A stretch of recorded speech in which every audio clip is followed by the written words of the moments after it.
kegagalan ini kalau nggak ada evaluasi sih, wah ruang ilahi juga sih. Karena ada orang yang gagal di AFF aja dikasih tindakan tegas, masa orang yang gagal bawa ke Piala Dunia aja nggak bisa dikasih evaluasi kan ya. Terima kasih ya buat perjuangan timnas Indonesia yang udah berjuang sejauh ini dari mulai getaran pertama Brunei. 12-0, 0-6, 0-6. Dan gue yang 4 lawan Brunei sampai kita di round 4 ketemu Irak. Lagi-lagi Irak mengubur mimpi kita ya. Patrick Kluivert itu ketika lagi konferensi pers normatif aja. Iya. Misalkan ya tim kita udah berjuang dengan baik, kuliah di itu kan normatif aja. Bukan sesuatu hal yang kita mau dengar, nggak detail, nggak intimate secara taktik atau apa kesalahannya.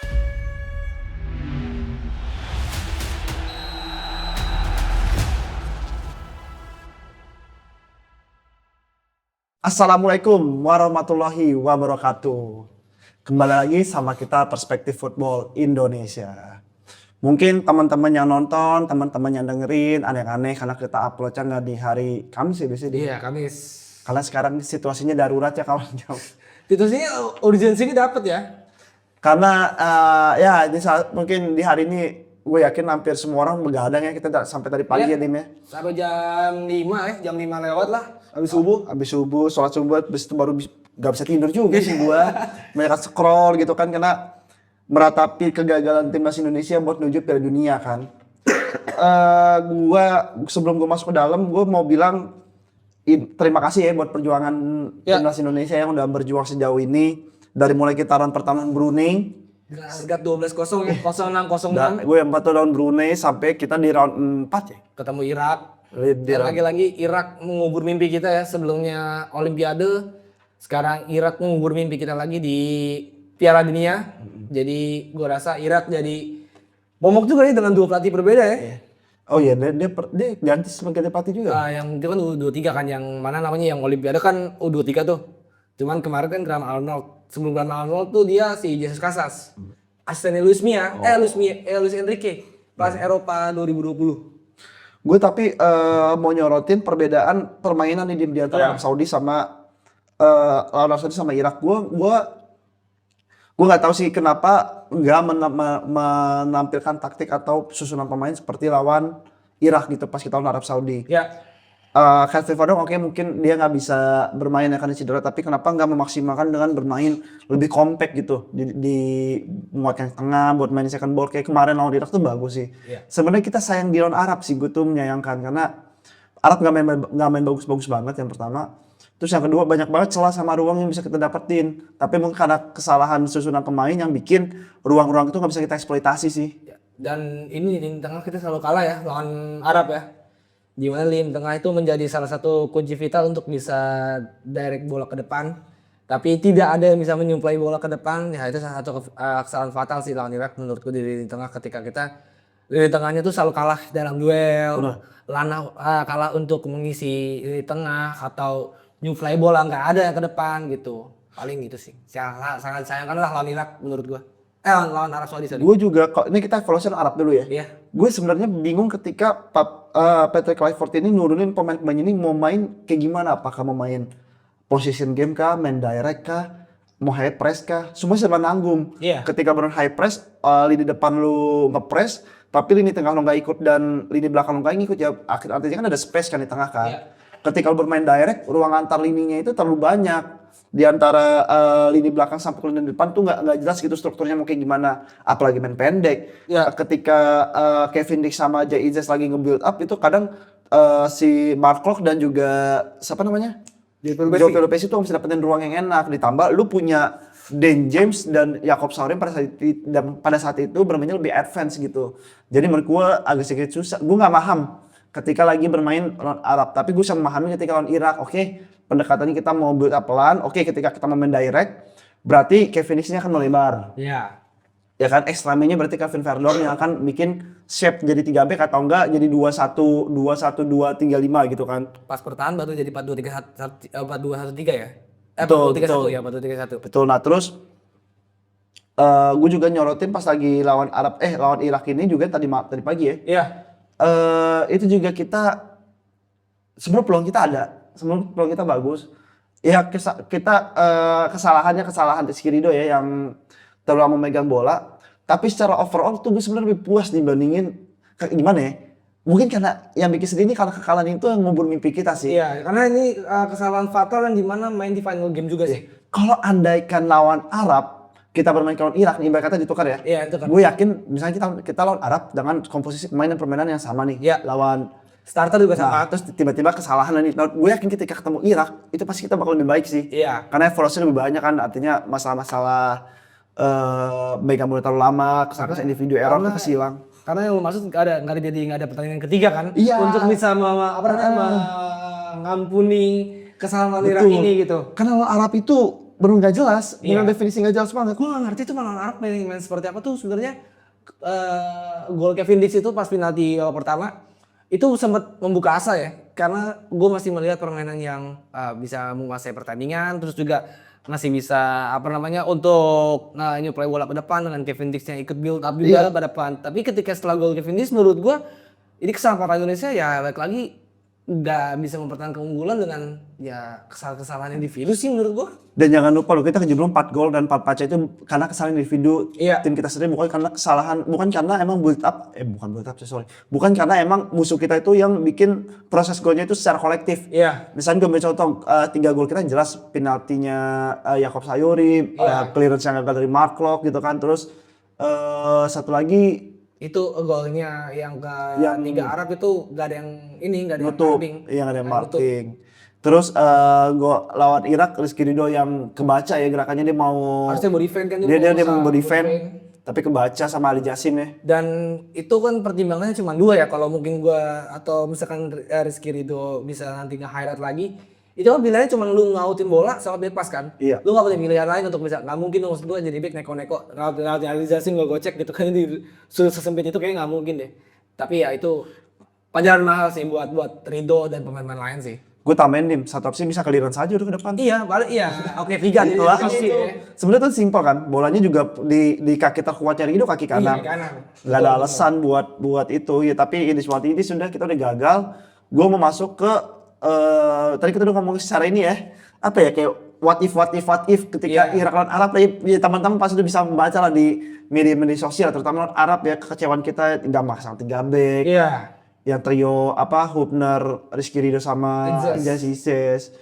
Pas calon Arab ada sesuatu hal yang sangat mengecewakan kita ya, di mana podcast Tom Hai bisa keluar itu, maksud kita ya banyak pertanyaan dari publik kan. dan ketika lagi kalah seperti ini mungkin timingnya nggak tepat aja. Dan wartawan senior Kompas ya, Firzi juga udah sampai komentar kan. Ya dia memberikan, akhirnya udah dihapus ya videonya.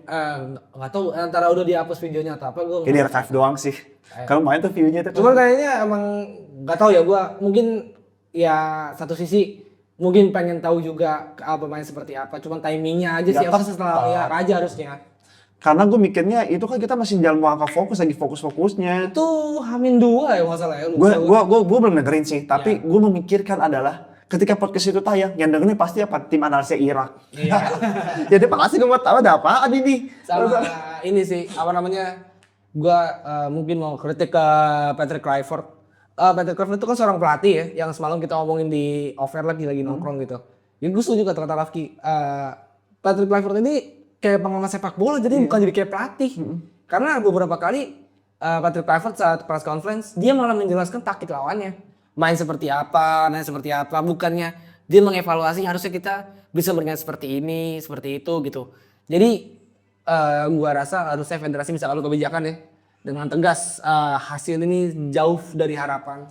Dan gue mau tambahin sedikit dari Dimas, Patrick Kluivert itu ketika lagi konferensi pers normatif aja. Iya. Misalkan ya tim kita udah berjuang dengan baik. Iya, benar. Itu kan normatif aja sebenarnya kan. Bukan sesuatu hal yang kita mau dengar, nggak detail, nggak intimate secara taktik atau apa kesalahannya. Iya, karena kalau misalkan ngomongin taktik after match kan menurut gue ya wajar-wajar aja gitu. Karena itu akan dirubah di match selanjutnya, dan itu menurut gue nggak ada kesinambungan untuk match selanjutnya. Apakah taktik lu bakalan kebaca atau segala macam, nggak ada kesinambungan. Ingat loh, Ruben Amorim itu di Manchester United yang dihajar habis taktiknya. Iya. Dan pemilihan skuad pemainnya, dan itu wartawannya habis itu kalau mencatat pertanyaan. Dan ini Patrick Kluivert menjawab cuma kayak normatif aja gitu loh. Iya. Dan gue juga nyorotin ya, sebentar, sorry teman-teman, gue balik ke Irak lagi. Iya.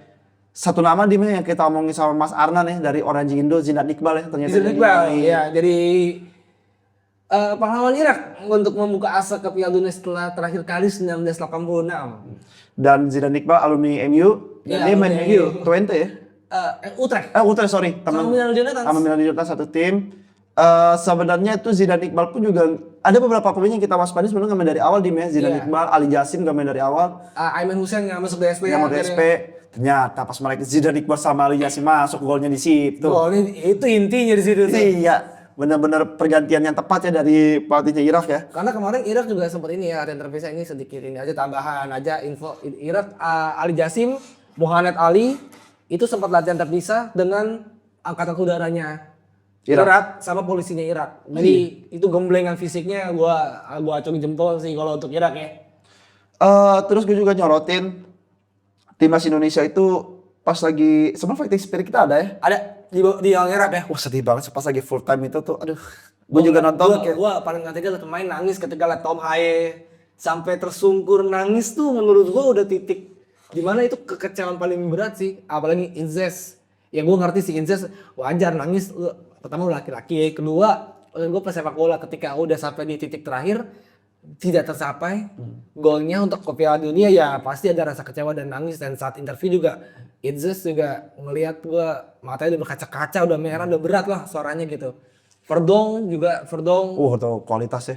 itu benar-benar kita beruntung banget sih dapat dia, maksudnya gila. Dapat Verdong yang lu lihat lawan Arab sama lawan Irak beda banget di tengahnya. Ketika ada Verdong dia bisa memaksimalkan, ya dia main kayak bener-bener kayak apa ya? Kita Spartan banget mainnya. Dan ketika lawan Irak itu dengan karirnya Verdong sama Tommy, kita akhirnya punya orang lini tengah yang bisa mengalirkan bola ke depan. Dan kita bisa ngeliat juga Joey Pelupesi main jauh lebih nyaman jadinya.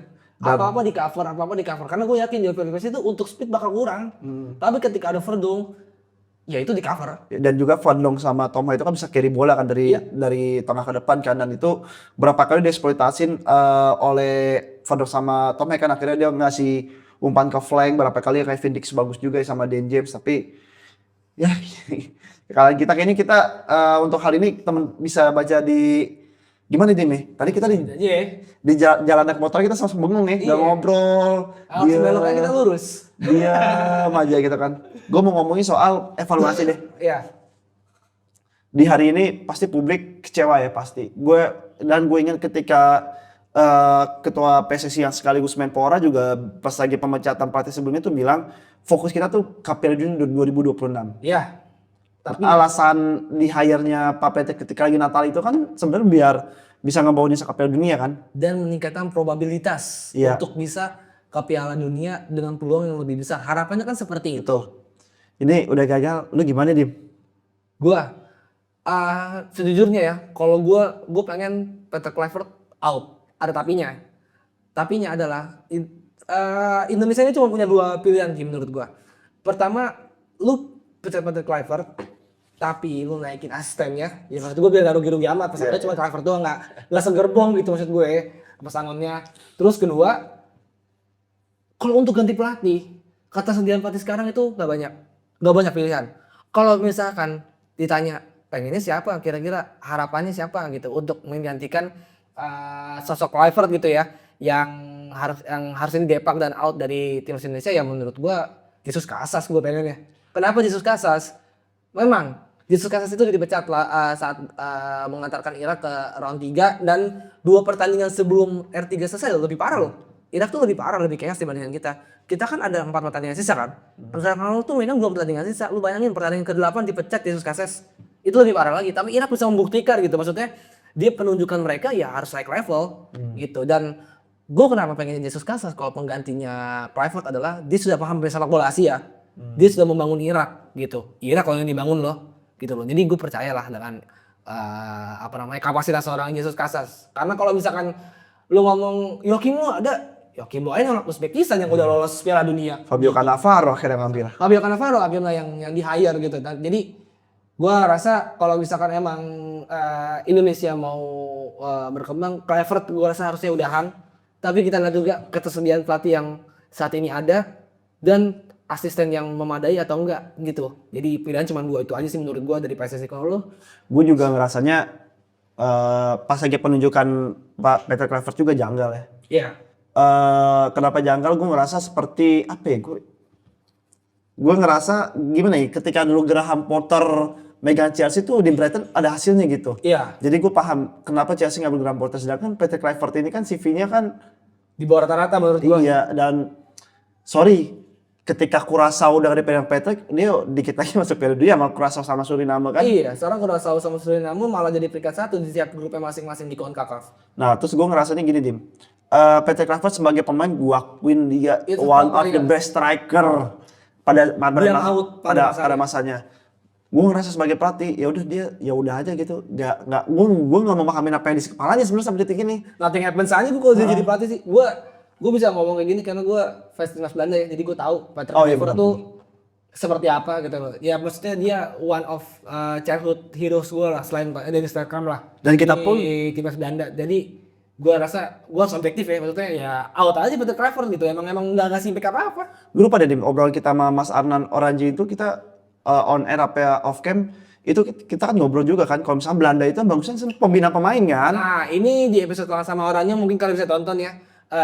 Kita pernah ngomongin Belanda ini bagus untuk pembibitan pemain atau pemain-pemain muda. Pembinaan pemain muda itu bagus banget Belanda. Atau ketika lo nge-build 3 gitu, iya Belanda jago tuh. Teman kalau untuk pelatih ya lu bisa sebut lah yang bisa lu sebut. Paling mending cuma Arne Slot doang. Iya, Arne Slot doang. Dulu juga Arne Slot kemarin lagi 3 kalahan dulu. Iya. Gus Hiding udah aja gitu. Udah aja. Dik Advokat sekarang latih Curaçao kan. Terus si siapa paling Mark Farmike juga di 2010. Farmike udah dipanggil hidup kayaknya dia sama cucunya. Ya, terus kalau gue sih juga sama kayak Dimas ya. Gue sorry banget buat semua. Gue suka timnas banget. Gue ST dipecat, ya kita kecewa tapi kita tetap dukung timnas Indonesia. Iya. Gue tetap dukung Patrick Kluivert sampai akhir gitu. Kalian bisa tonton kok di episode sebelumnya kita ngedukung apapun yang PSSI lakukan gitu, maksudnya yang diberi keputusan gitu, mau STI dipecat atau gimana. Cuman yang jadi janggal permasalahannya ini kita juga bahas di episode sebelumnya. Pertama, kenapa harus pergantiannya di tengah round atau round 3 ini harus ada pergantian di saat kita dapat momentumnya untuk menang lawan Arab. Iya. Abis ya, kita gara-gara AFF ya kalau nggak salah ya. Iya, setelah AFF kan setelah AFF ya. Gitu. Jadi itu yang menurut gua kayak aduh ini kok dipecat ya gitu. Sayang menurut gua karena seharusnya gini, kalau memang targetnya Piala Dunia 2026, ya menurut gua STI ini masih bisa untuk round 4 masih bisa sampai STI. Karena dia pernah membawa satu negara buat masuk ke Piala Dunia. Iya. Ya bener dong. Benar sama ya Korsel gitu. Jadi gua rasa urgensinya nggak dapet lah waktu mau mencet STI itu, menurut gua nggak dapet aja urgensinya. Tapi kita makanya tetap dukung. Oh ya udah milih Patrick Kluivert, ya it's okay. Walaupun gua sebagai fans timnas Belanda mikir harus Kluivert sih. Maksud gua kan nggak ada pelatih lain aja di Belanda gitu loh. Masih ada pelatih lain pun di Belanda yang maksud gua CV-nya lebih oke lah dibandingkan Kluivert gitu. Betul. Terus gue alasan kenapa Pak Patrick menurut gue kurang memadai ya dia nggak bisa ngejawab apa ya goals yang dicanangkan oleh PSSI yang PSSI umumkan pada rakyat Indonesia gitu, nggak bawa Piala Dunia apalagi. Ya. Oke, kita cari yang baru mau gimana pun ya kita buat dari awal buat Piala Asia 2027 dan Piala Dunia 2030 yang kita nggak tahu. Pemain diaspora ini pasti udah berumur kayak Firvan doang sekarang 33. Bukan, Verdong masih 29, 28 29 lah. Aduh, yang bakal Joy Pelopesi, sorry. Joy Pelopesi yang 37 nanti yang iya, sorry. Ya itu pun kawak gitu ya, sampai sejauh ini lagi. Tom Hay juga. Tom Hay dia 35 tahun nanti 2030 J Izas tuh umur 30 di 2030. Dan maksud gue ini sebenarnya sih ini kenapa kita pede buat lolos tim ya, kita sih ngomong materi pemain kita tuh bagus sebenarnya Arab Saudi dan Irak. Jauh. Kita kalau ngomongin masalah market value ya, ini kita nggak pernah bahas market value ya, walaupun di semua sosmed kita nggak pernah bahas market value, tapi kita kalau ngomongin secara data, market value kita itu tertinggi nomor 2 loh di round 4 ini. Lu bayangin, lu punya pemain Bundesliga, lu punya pemain Serie A, lu punya pemain starter. Iya. Bukan cadangan. Dan pemain-pemain Irak itu rata-rata main di Polandia, Liga 2 Swedia. Iya, harusnya Liga Swedia karena mungkin banyak imigran yang ke Swedia ya pindah ya. Tapi maksud gue kita secara materi pemain itu jauh lebih baik dibanding Irak dan Arab Saudi. Permasalahannya adalah ketika lu punya material, ketika lu punya banyak bahan makanan yang bagus, chefnya nggak bisa ngolah, ya udah. Mau gimana? Akan di situ aja makanannya. Dan akan terasa nggak enak gitu. Jadi ya ini akan jadi pembelajaran besar ya nanti untuk kita generasi selanjutnya. Kalau kita hampir pernah ke Piala Dunia. Oh ya, ini berarti torehan terbaik negara Asia Tenggara ya? Iya, round 4 paling mentok, besar paling mentok. Ya mentoknya sebenarnya round 5 sih. Karena kita nggak harus aja di ngomongnya round 4 paling mentok lah gitu. Karena kita juga di round 3 ini ya pecahin rekor ya dengan negara Asia yang tertinggi poinnya ya. Gitu. Gue juga mau nyorotin, tadi lu bilang ada pelatih lain ya atau asisten? Ya. Nggak bisa sih asisten. Sebenarnya juga Alex Pastor atau Daniel Alves juga masih bisa sih. Tapi Kunci itu sebenarnya ini sih, kalau mau hire pelatih tuh harus tahu medannya dia lagi di benua apa. Itu dulu sih.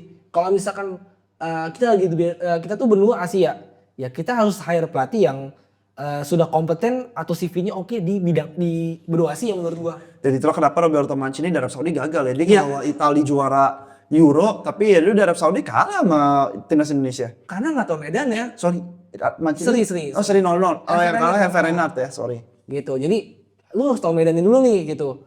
Kalau misalkan benua Asia, ya lu harus lihat pelatih jangan cuma nama besarnya dia sebagai pemain atau dia punya track record bagus. Sekalipun kita hire KPLO pun menurut gue belum tentu jaminan gitu. Karena nggak tahu medan sepak bola Asia Betul. seperti apa gitu. Karena nggak bisa dikomparasi dengan sepak bola Eropa. Culture, terus juga Pendekatan pemain, itu kan terus beda. juga apa sisi ruang gantinya, Ini dia fasilitas latihan. fasilitas latihan. Itu kan otomatis kan jauh banget berbeda ada gitu dengan Eropa gitu. Jadi ya ini pembelajaran mahal ketika lu ngeliat pelatih nggak cuma dari nama besar tapi juga harus lihat CV-nya lebih dalam lagi, lebih teliti lagi CV-nya untuk di bidang Asia seperti apa gitu. Karena Sintayong pun pasti ditunjukkan bukan karena alasan, bukan tanpa alasan kan. Dia memahami situasi Asia kayak gimana kan. Iya. Terus juga siapa ya berarti pelatih-pelatih yang available ya? Di pelatih-pelatih mantan-mantan pelatih Iran tuh ada gak ya? Carlos Queiroz kayaknya juga kemarin di Oman ya sekarang ya. Itu udah malam melintang. Nah, Aduh, menurut gue, iya, kayak Carlos gitu. Queiroz tuh itu pelatih pengalaman tuh. Sayang ya Oman kemarin kena comeback sama UAE. Iya, karena comeback sama Dubai. Gitu. Sebenarnya Gus Hiding juga udah tenang ya hidupnya. Terus itu udah mau nikmatin hidup dia. Dia kena cancer bukan sih Gus Hiding gak ya? Itu Van Hal. Oh tuh Van Hal yang kena cancer. Lulus Van Hal. Jadi gue pengennya sih kalau gue ya pengennya kalau misalkan diganti gitu ya Ferry mungkin bisa Pak Jesus Casas di interview ya. Ya boleh. Gitu tuh boleh Pak Jesus Casas karena Jesus Casas 2 kali dia kali Indonesia kan di round 1 di round 2 terus back to back lagi. Iya. Terus 3 kali berarti sama Piala Asia. Berarti dengan ini kita menambah catatan hitam ya, catatan buruk. Melawan Irak ya kita belum pernah menang ya. Gue menang setelah nggak tahu tuh kapan 50 tahun Paling lebih. bagus kita sering berarti ya. Seri imbang iya paling bagus. 1 kali menang lu bayangin dari 8 pertandingan 1 kali menang Indonesia lawan Irak. Dan ini nambah catatan buruk kita ke Irak dan gagal udah mau gimana lagi teman-teman kecewa pasti kecewa banget lah Pasti lah. karena di depan ini berkata apa ya?